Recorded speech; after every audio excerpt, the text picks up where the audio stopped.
For my project, I did it on Cleopatra. I chose Cleopatra because I always had an interest in what she was about and decided this would be a good opportunity to research and find out what I always wanted. I hope you enjoy.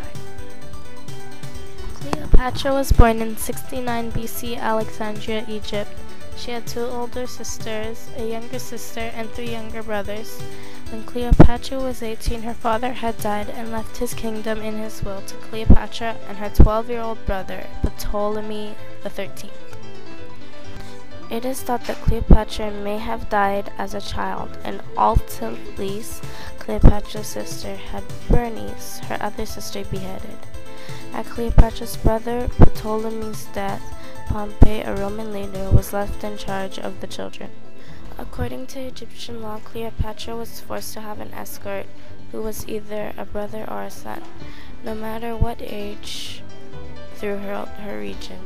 She was married to her younger brother Ptolemy when he was 12.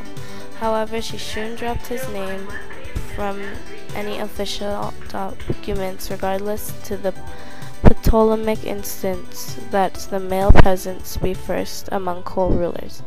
When Cleopatra became co-regent, her world was crumbling down around her. Cleopatra was a strong-willed Macedonian queen who was brilliant and dreamed of a gathered world empire. Whether her way of getting it done was for her own desire or for the pursuit of power will never be known for certain. However, like many Hellenistic queens, she was passionate but not promiscuous. As far as we know, she had no other lovers other than Caesar and Antony. Many believe that she did what she felt was necessary to try and save Alexandria, whatever the price. By 48 BC, Cleopatra had alarmed the more powerful court officials of Alexandria by some of her actions. For instance, her mercenaries killed the Roman governors of Syria's sons when they came to ask her for assistance for their father against the Parthians. A group of men led by Theodotes, the eunuch Pythias, and a half-Greek general Achilles overthrew her in favor of her young brother. They believed him to be much easier to influence, and they became his council of regency. In the meantime, Pompey had been defeated at Perseus in August of 48 BC. He headed for Alexandria, hoping to find refuge with Ptolemy, of whom Pompey was son appointed a guardian. Pompey did not realize how much his reputation had been destroyed by Perseus until it was too late. He was murdered as he stepped ashore on September 28, 48 BC.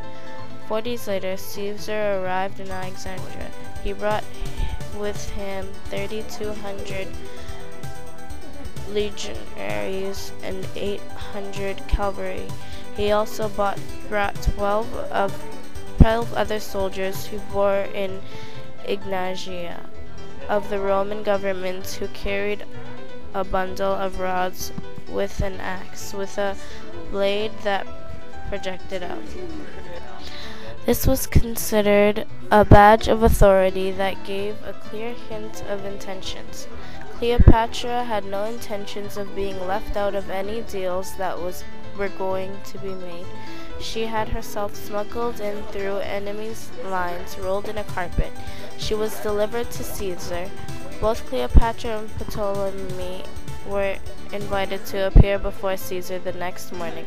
By this time, she and Caesar were already lovers at Ptolemy, and Ptolemy realized this right away. He stormed out screaming that he had been betrayed, trying to arouse the Alexandrian mob. He was soon captured by Caesar's guards and brought back to the place. It is thought that Caesar had planned to make Cleopatra a sole ruler of Alexandria. He thought that she would be a puppet of Rome.